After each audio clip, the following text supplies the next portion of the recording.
তো সম্মানিত ভিউয়ার্স, আসসালামু আলাইকুম। তো আপনারা কেমন আছেন? আশা করি সবাই ভালো আছেন, আমিও ভালো আছি। তো একটি একতারার ভিডিও নিয়ে আজকে হাজির হয়েছি। তো ভিডিওটা সম্পূর্ণ দেখেন।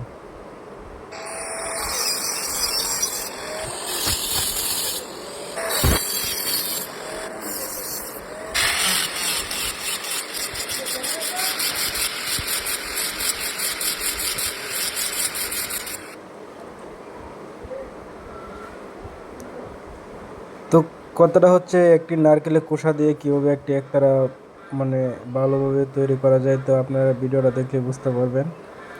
এভাবে এখানে রং করা হচ্ছে প্রসেসিংয়ের পরে। তো এখানে বাঁশ কাটা হচ্ছে।